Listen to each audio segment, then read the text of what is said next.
right? And I say effort. I don't like to think of relationships as work. I don't describe them as work. They only feel like work when there's dysfunction, right? Single, hey, gift basket. Relationships feel like work when there's dysfunction. I want to talk about how to create functional relationships. That's what I specialize in. Going through a divorce forever. Okay, how long is it taking? You're exclusive. Got you, got you, got you.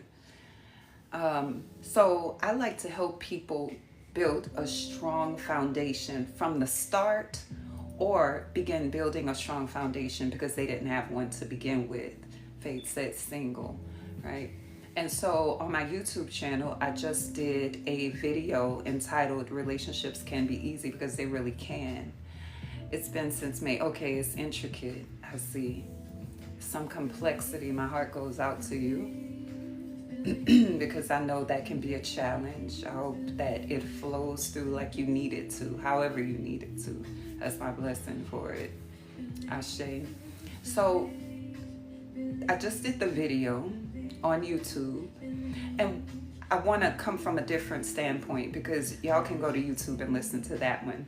I gave one tip there. I'm going to give one tip here, right? And I think this is something we need regardless of whether or not you're looking for a relationship, in a relationship, fixing a relationship, or whatever. We need to learn how to communicate from the standpoint of not creating problems. Because if you're honest, a lot of communication that happens after the problem has become created in the head. Yes or no? Haven't you experienced that? I know you have. You're usually not having maintenance conversations, preventative conversations, conversations for growth and expansion. You're trying to grow after the thing has happened, or after there's been some kind of conflict within self and you're bringing it forward. I think people need to learn. I know people need to learn how to talk about things before they become a problem. And so the question is, how do we do that? That's what I want to talk about. I want to give you some tips. Ashe. So if that sounds like something interesting, begin to tap the screen. Share the live with someone that might need it. Don't share it with just anyone. Share it with someone who might need it. I like the strong intention of that. Okay. Thank you for sharing. I'm going to share my own video too. And we're going to start these relationships off right. And there is a righter way. We're going to talk about it. Thank you for sharing the video. Thank y'all for tapping the screen. If you're here, type yes if you're ready to get on with this discussion. I like to give you a little bit of a preview so you can know whether or not you want to stay. I'm going to attempt to put this. Thank you, Never Broken. Thank you. I'm going to attempt to put it on YouTube. I've been having some trouble downloading videos recently, so I try to put some on YouTube. All right, so one person said yes. Never Broken said yes. Faith said yes. Who else is here for this relationship building conversation? We need to learn how to communicate before things become a problem. That way we're not solving a problem. That way we are connecting. That way we are getting to know one another, right? As opposed to focusing on conflict resolution. Can you imagine a relationship that didn't focus on conflict resolution, resolving some kind of issue, something to come together on and create alignment from? What if you could flow before that? On my YouTube video today, I talked about how it begins in the individual. Thank you, Tanika. Hey, Michelle. Who else is here and ready for this conversation? I gotta know who's in and who's not. So type yes. I already saw Never Broken. I already saw Faith. Who else is here for it? This conversation of relationships that are easy. Come away from this struggle, love, thought process. Relationships take work. Relationships take this. Relationships gonna require sacrifice. Relationships require compromise. That's usually coming from a person who has been struggling. Because anybody who's not been struggling is not giving you that advice. I'm just saying. Who else is here for it? I gotta know before I start talking, or else I'll go put it on YouTube. I wish I would have known this before. I know, never broken. Nobody teaches us this. You think you got to give of yourself to become one. You think you got to leave parts of yourself behind for the sake of the vision. You think that self-sacrifice is the way. It is not the way. So I'm going to give you a little sneak preview into my YouTube video. So in my YouTube video, anytime you are self-sacrificing, right, watering yourself down, leaving parts of yourself out for the sake of the unit, there's not union there.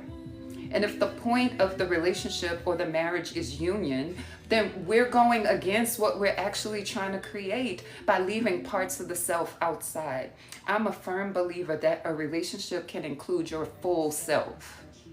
And if it doesn't include your full self, we need to figure out how to do it. And if that still can't happen, then we got to make some decisions. Because so in my video, I said, imagine that there's a circle, right? On one side of the circle is you, on the other side of the circle is your person, right? But you both can't bring your whole self into the circle, which is union. So you stay 1 foot in and 1 foot out. Guess what's going to happen to these parts, my thumb that's wagging outside of the circle?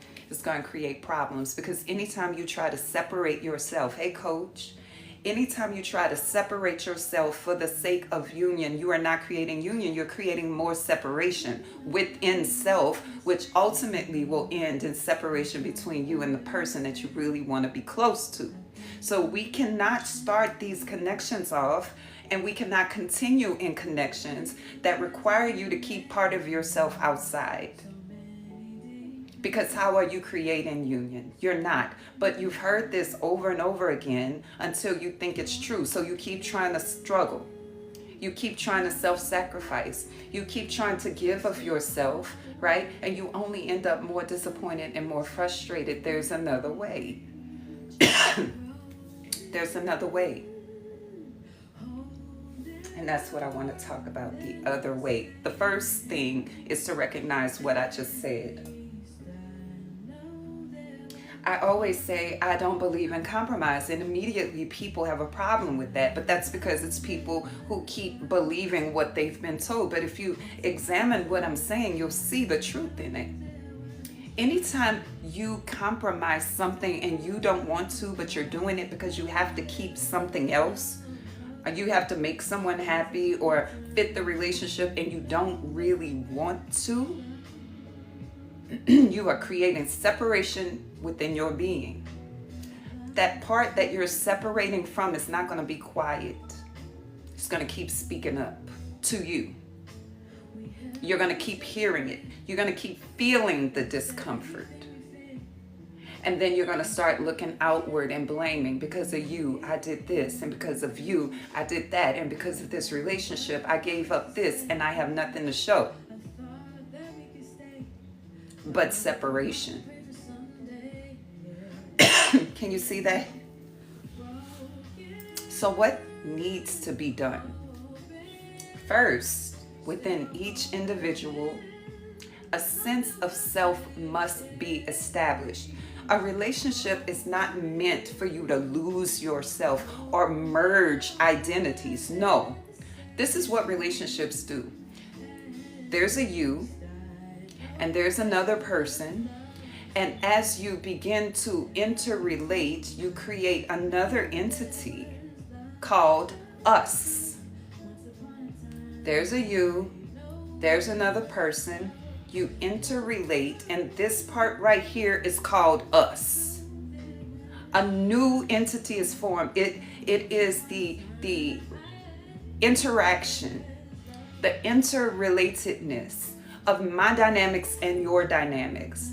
And the relationship begins to develop its own personality, its own characteristics, its own predictability. Can you see that? When you think about when you have gotten in a relationship with someone, didn't your relationship have a character or characteristic that you could predict? Let me give you an example. If you've been creating struggle love relationships, then your relationship is characterized by feelings of not being included or insignificance. You have to keep saying, I don't feel significant. We don't spend enough time.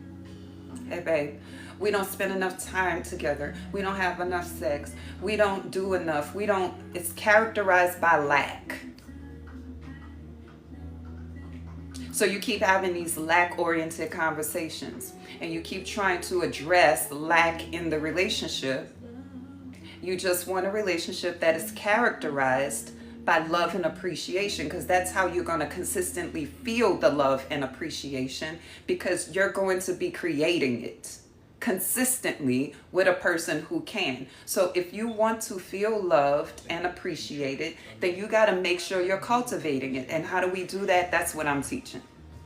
That's what I'm teaching. I'm coming to you, showing you ways to create easy relationships rather than problem-oriented ones, struggle-oriented ones, self-sacrificial oriented ones, right? And so every Sunday in October at 8:45 p.m. Eastern Standard Time by Zoom, I'm going to be teaching you how to listen. That's part of it. Last month, I did a Go Deeper series, helping you to communicate at depths by understanding the patterns that underlie conflict.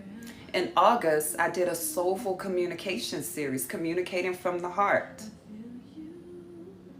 Because I want to help you have healthier and happier relationships, because I know I want them and I'm going to have them. And I do, right? So again, you can go to my YouTube video if you just popped on, because I just explained this. But I'm going to say it again. You must understand that when you get into a relationship with someone, you want union, right? Nobody gets into a relationship usually who wants to stay separate. Usually there's some desire for union, but we don't know how to create it. We don't know how to create it because we've been taught concepts of struggle love. We've been taught concepts of love takes work. Relationships take work. But what if it could be easy, right? And it does take work when you've built a painful past. It does take work when you have a lot of resentment and bitterness. It takes work when individuals still have a significant amount of unresolved past operating in the relationship. That does take work. But how about, hey Frederick, how about when you first meet a person? How about when you're trying to rebuild a relationship? How do you do that? That's what I'm teaching. Yes, connections take effort, but effort is not synonymous with work. And I gave this example. Let me turn this music down. I gave the example, it takes effort for me to talk to you, but this is not hard work. It takes effort for me to drink from my cup, but it's not hard work. It takes effort for me to direct my gaze somewhere, but that's not hard work.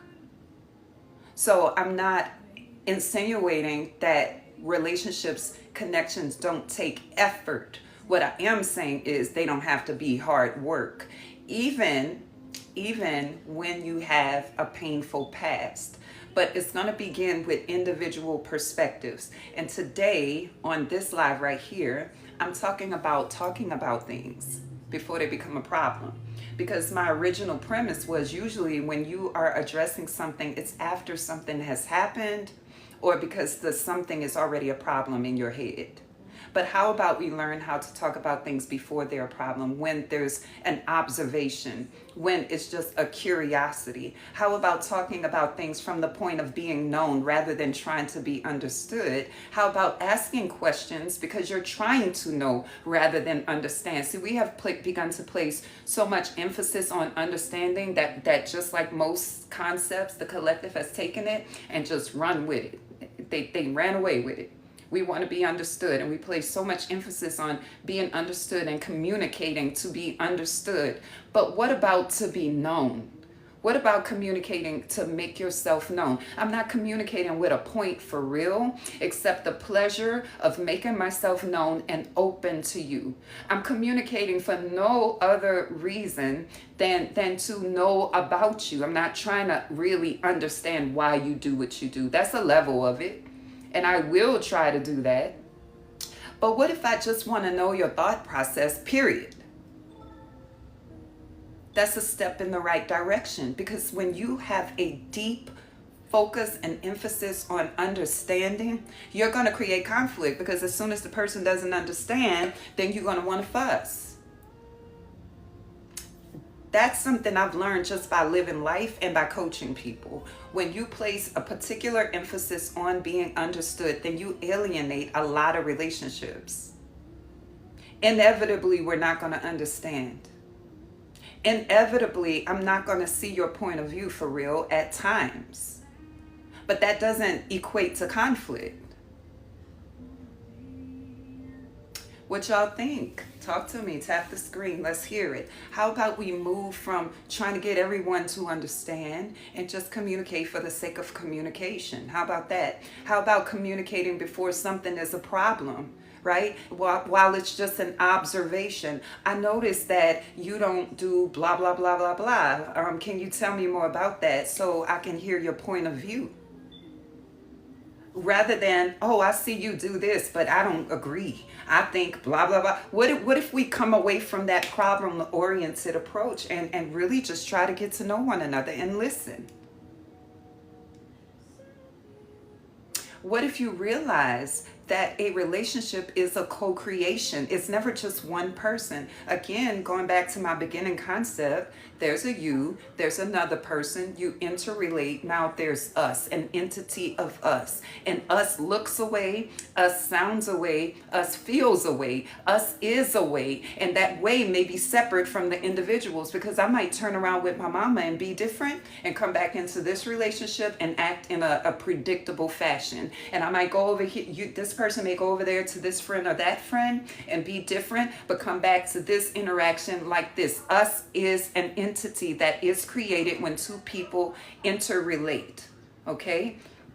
Now, if the characteristic of us doesn't include all of you or all of me or most of you and most of me, then it's part of you, part of me, and that isn't union. The parts that's left out of us, the parts of you that you leave out, the parts of me that I leave out, cannot come into union. Therefore, it's going to be a block. It's going to be a problem. So the act of cultivating closeness and relationship is a byproduct of wanting to make the self known and being known by bringing as much of the self into the entity of us as possible and allowing us to interact, not leaving parts out. That's why I said that cultivating an easy relationship is not going to include sacrifice. Listen, you are going to sacrifice because you see the benefit of something, but not because the benefit is to keep the relationship. When you self-sacrifice, you come against union.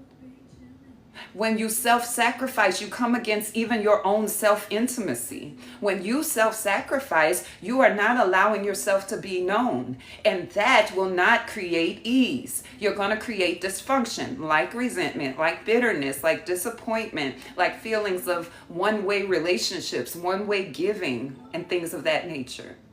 So if we want something in ease, we got to start creating from ease rather than all this stuff that you hear in the collective. When you get together with someone, when you interrelate, you want union. You don't want parts of yourself out here and parts over there for the sake of being in here. It's going to create problems. Remember, we're talking about discussing things before they begin to be a problem. So if you kind of know that you have, what does this look like? Because some people like something real practical, right? Let's say something real simple. I do not wear shoes in my house. I just don't like it. I just don't see the point of bringing dirt and bacteria and entities on the bottom of feet into the house where I sit on the floor, I do yoga, we do homeschool on the floor. I just can't get with it, right? So let's say I'm getting to know a person who wears their shoes in their home. Okay, and I always choose this one because it's so easy, it's so obvious. That isn't really a problem. It's a difference, right? Because you don't really know the person, you don't live with them, they're not coming to your house often, so there's no problem. It's just an observation of a difference. Some people would create a problem with that. They would contract and begin to project, right? And assume that that person thinks that you're going to come to my house and wear shoes. I don't, and you would create a problem. And then, can we talk? Because I noticed that you wear shoes in your house, and it would go something like that. You notice that a person you're getting to know is flirtatious. Before you make that a problem, when does it become a problem? When you're in a relationship. So when you're single and you see it, right, you can talk about it. I noticed that you are very open to other people. Are you always that way? Like, tell me more about yourself. I'm not that open, so this is new. Can we talk about that? Like, what do you think? What are you experiencing when you're doing that? It's not a problem. No, you're gonna overlook that a few times.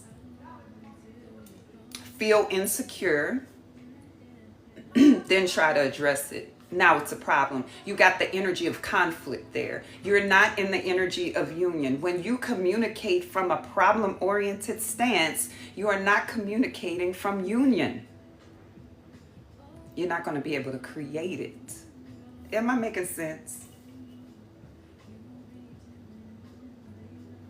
So what that might look like is, as far as the shoe dynamic, I'm looking over there because my shoes are over there. I might say, hey, I noticed that in your house, we were on video chat and you walked around with your shoes on, and I don't do that. How did you grow up? Or how did you come to start? Now we could have a conversation. Instead of waiting, you notice the difference. You don't talk about it. You don't become curious. You don't want to ask questions. Let's get on that. People don't like to ask a lot of questions these days. Sometimes they've come into contact with others who didn't like their questions. You ask too many questions, you're too nosy or whatever, so they stop. Sometimes they don't want to be seen as too nosy or pry, so they don't ask the question. But you need the answer. Remember, union happens in here. If you're leaving part of yourself out here telling yourself, don't ask that question, that's not appropriate, then you still want to know. It's just that you're not allowing it to be answered. So what's going to happen, that's going to become a problem. All the parts of yourself you leave out of your relationship and your interactions are going to become problems. So then if I ask you about the way that you saw shoes, you might start telling me stuff about your childhood. Now I'm getting to know you. And now I see your perspective. So I might ask a question. How open are you to coming in the home in another way? Like, how open are you to that? And the person can say, I don't mind. It's nothing. Because there's no attack on it. There's no judgment on it. There's a question. How open are you to taking off your shoes every time you come in? Like, can you imagine yourself doing that? How open are you to maybe not being as flirtatious with people? Like, is that important to you? Are you enjoying that energy? Is it beneficial in some way? I just want to know. This is how you get to know people. Not decide you like them a lot. Even though they flirt, you're going to look past their flaws and all this stuff. That's another thing that we need to let go of. I'm going to love you with all of your flaws. No. Because what is a flaw? What is a flaw? Things that you don't like, things that you wish were different. The effects of maybe some unresolved energy or trauma. Don't love me past my flaws. That's part of my characteristics, right? So don't love me past that. A judgment, right? If you start looking at beings and saying they have flaws, you're going to create problems, because eventually That flaw is going to cause some resentment because you got to leave part of yourself that doesn't like it outside the union. Remember I told you all the parts that you leave outside are going to cause problems? Years ago, I'm talking about in like 2007, my father said, Veronica, you need to understand what you can accept, because what you can accept, you're going to live with. But if you don't accept it, you're never going to live with it. A lot of people are creating relationships with stuff they will not accept, don't want to accept, don't know how to accept, never did accept. They just want the person. Understand that you're going to have to accept things that you don't like if you don't have these kind of conversations. Then you're going to be loving past flaws. Who wants a love like that? I don't. Where I keep this negative image alongside of your positive image. Boy, I love her, but she's so stubborn. But I love her past her flaws. That's not honor, in my opinion. Because what you're calling stubbornness, you're going to love that when it benefits you. It's no longer stubbornness. It's determined. It's drivenness, right? But soon as the person does what you don't want them to do and won't listen because they got their mindset, then it's called stubborn. Some kind of energy or judgment is put on that. Now you got to love them past their stubbornness. Maybe you're also stubborn because you won't let up off the idea that people can do what they want to do. It's like the pot calling the kettle black, however they say that. You're fussing that someone is stubborn. They're holding on to ideas staunchly. You're also holding on to the idea staunchly that they should be doing something else. So can we just take out the word stubborn and say that people are doing what they want to do? And they should.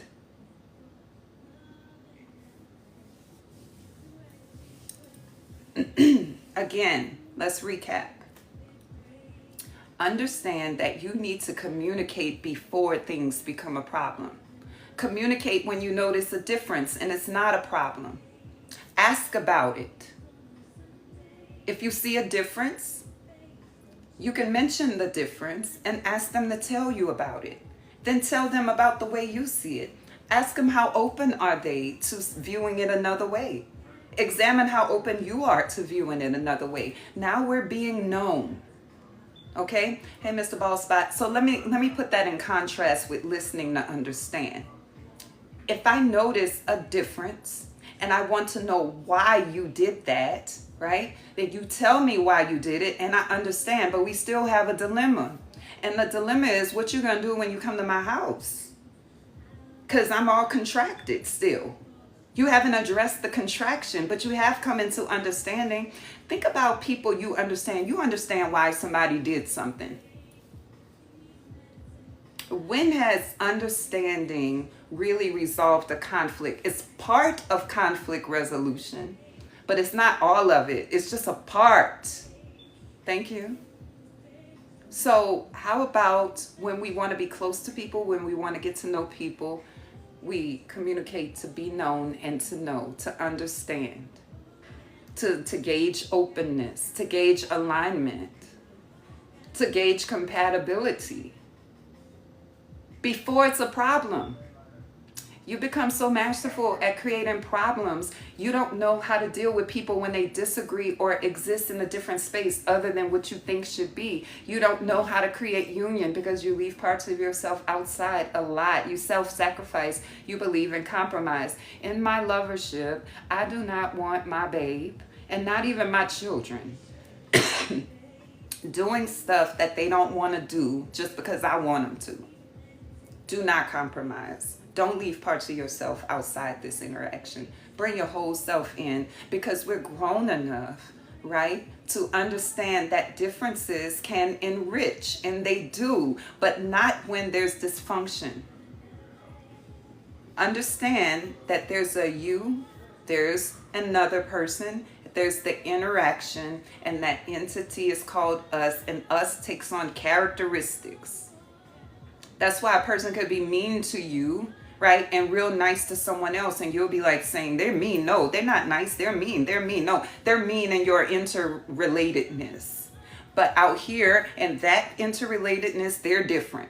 They're all of that, right? So why am I saying this? Because if you are trying to create union from a hard situation, a painful relationship, or you're trying to create one that is union oriented, some of these ideas that you've been hearing from the collective must go. Communicate to know and be known. Communicate before there's a problem. Understand when you're coming into an interrelation with another person, bring your whole self there. And it begins with each individual feeling comfortable about bringing themselves into we calling it a table these days, bringing their whole self to the table.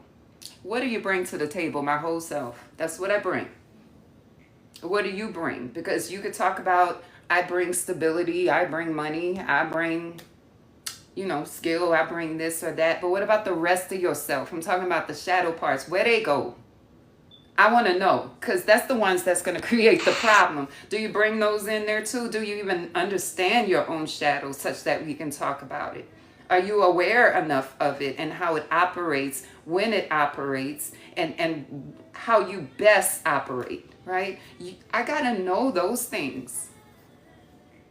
And the way we know it is to communicate, to be known, not to understand. But understanding is important. Don't hear me say it's not, because it is. I want to understand.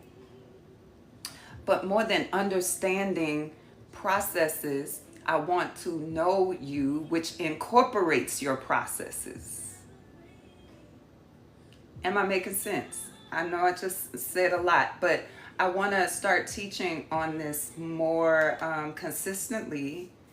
And remember, every Sunday, hey, Mr. Webster, every Sunday at 8:45 p.m. Eastern Standard Time by Zoom, I am doing a teaching every Sunday in October. It's called Enhance Your Listening. I'm going to help you listen well at deeper depths.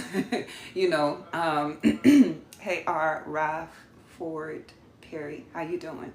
So I want to see you there every Sunday in October, 8:45 p.m. Eastern Standard Time. We are creating a culture of relational ease.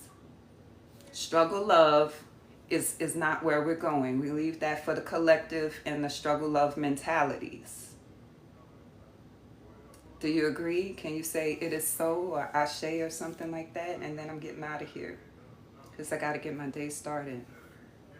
Did y'all listen to anything I said? Did it make sense? Did something hit home for you? Did you learn something new or have a confirmation or affirmation? It is so, babe. I'm waiting before I go. I want to know. Ashe. Okay. If you're new here, welcome. And please do follow me on YouTube, because I drop videos on YouTube as well periodically. Okay. Anybody else gonna say ashe or tap the screen or it is so before we go? Yes. Yes. Okay, I'm gonna try to put this on YouTube, but I have most of the beginning part on YouTube, okay? And I just followed you back. Enjoy your day too, Mr. Webster. Bring your whole self everywhere you go. Don't leave parts of yourself out there. Why? Why abandon self? Bring yourself in. Come on, self. We going. And we're going to see if this fits for us. We're not leaving the self outside, talking about you don't fit. No. We're going to see if we fit. I think I have some followers on here interested in training. Mention your link. Okay, so if you want one-on-one coaching, you can go on my website, my link tree. It's in my profile. Okay. Also, VeronicaMarie.com. You can click there. Michelle, I'm going to do my best to post it if TikTok allows me to download it right. Every Sunday in October, I'm doing a series called Enhance Your Listening. That link is in my link tree as well. Just click on it and then expect an email within an hour or so with the link. My book is on my website. It's called Self-Intimacy, A Beginner's Guide to Self-Discovery. I'm thinking about doing a new book study on it.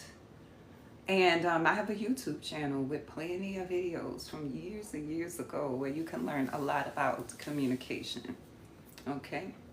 Thank y'all for joining in. Yeah, I'm gonna do my best to repost this on YouTube. I am. But I do have one similar on there right now that I just did. Welcome, T-Bull.